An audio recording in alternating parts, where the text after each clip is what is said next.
This channel does not promote any violent, harmful, or illegal activities. All content provided by this channel is meant for an educational purpose only.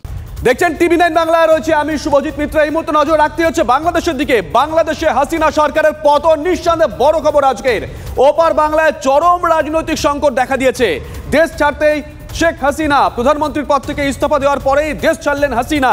বায়ুসেনার কপ্টারে বোন রেহানাকে নিয়ে দেশ ছাড়েন শেখ হাসিনা। দিল্লি হয়ে London উড়ে যেতে পারেন তিনি, যেমনটা অনুমান করছেন অনেকেই। আপাতত সেনার হাতে বাংলাদেশের শাসন। দ্রুত অন্তর্বর্তী সরকার গঠন হবে ঘোষণা বাংলাদেশের সেনা প্রধানের। প্রত্যাহার করে নেওয়া হয়েছে কারফিউ, এটাও একটা বড় খবর। দেশে শান্তি ফেরানোর বার্তা দিয়েছেন সে দেশের সেনা প্রধান ওয়াকার উজ জামান।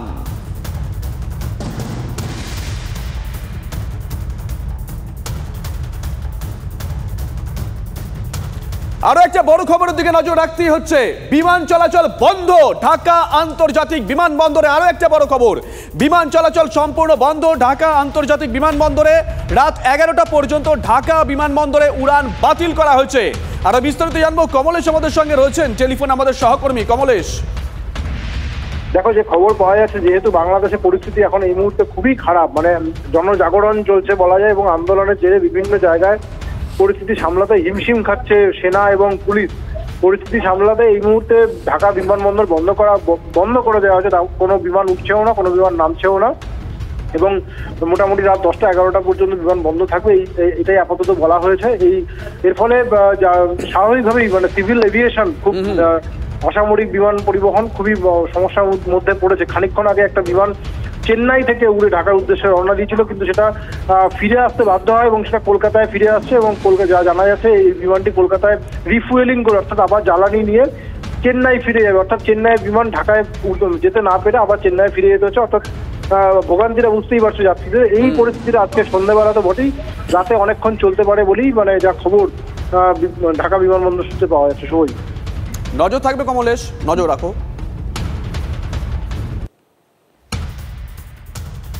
এদিকে এই অবস্থা বাংলাদেশে অন্তর্বর্তী সরকার গঠনে উদ্যোগী সেনা। সরকার গঠন নিয়ে রাষ্ট্রপতির কাছে যাবে বাংলাদেশের সেনা প্রধান। সব অন্যায় অভিযোগের বিচার হবে। বাংলাদেশের মানুষের পাশে আছে সেনা। মানুষের মত নিয়েই তৈরি হবে নতুন সরকার, এমনটাই জানিয়েছেন বাংলাদেশের সেনা প্রধান। দেখুন, যে ছবি আমরা দেখাচ্ছি শেখ হাসিনার বাসভবনের ছবি। সেই ছবি বাসভবনের দখল নিয়েছে আমজনতা। যে ছবি আমরা কয়েক বছর আগে দেখেছিলাম, শ্রীলঙ্কা থেকে উঠে এসেছিল। আগুন লাগানো হয়েছে ঢাকার আওয়ামী লীগের সদর কার্যালয়ে।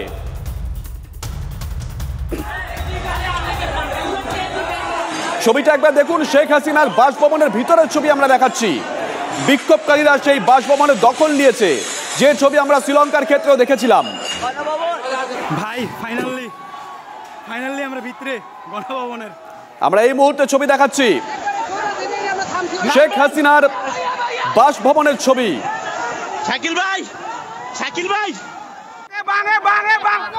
আর এবার বিশ্ববিদ্যালয়ের ছবিটা একবার দেখুন। শেখ রাসেল টাওয়ার, ঢাকা বিশ্ববিদ্যালয় ভাঙচুর করা হচ্ছে। সাইনবোর্ড উপড়ে ফেলছেন সেখানকার জনতা, অর্থাৎ কোনো চিহ্ন রাখতে চাইছে না। ছবিটা একবার দেখুন।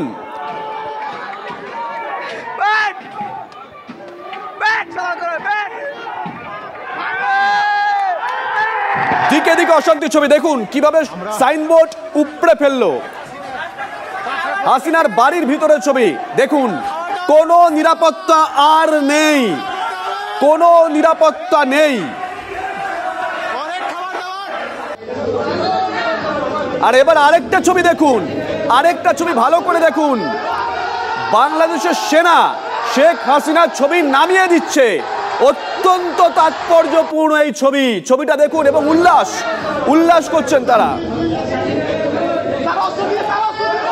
এই মুহূর্তে যে ছবি আমরা দেখাচ্ছি,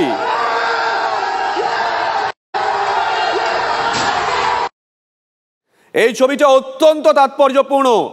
বাংলাদেশের সেনা শেখ হাসিনার ছবি নামিয়ে দিচ্ছে এবং উল্লাসে মেতে উঠছে। রাজপথের ছবি দেখুন, বিক্ষোভকারীরা তেড়ে যাচ্ছে। ঢাকার রাজপথের ছবি, দিকে দিকে এই ছবি উঠে এসেছে। দু একটা শহর বাদ দিলে গোটা বাংলাদেশেই কার্যত এই ছবি। অশান্ত বাংলাদেশ, শান্ত থাকার পরামর্শ এ রাজ্যের মুখ্যমন্ত্রী মমতা বন্দ্যোপাধ্যায়ের। বাংলায় সবাই শান্তিতে থাকুন, কেউ কোনো প্ররোচনায় পা দেবেন না, কেন্দ্র যেভাবে বলবে সেভাবেই চলবে রাজ্য, মন্তব্য মুখ্যমন্ত্রীর।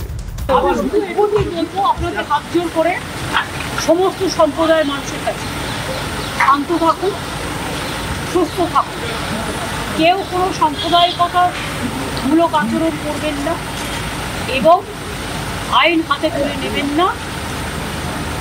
যারা বিপদে পড়বে আমাদের ভাই বোনেরা, কারণ এখনো অনেকে আছে, আমরা সেটা গভর্নমেন্ট অফ ইন্ডিয়া এবং গভর্নমেন্ট অফ বাংলাদেশ সেটা দেখে রাখবো। গভর্নমেন্ট অফ ইন্ডিয়া যেভাবে বলবে আমরা সেভাবে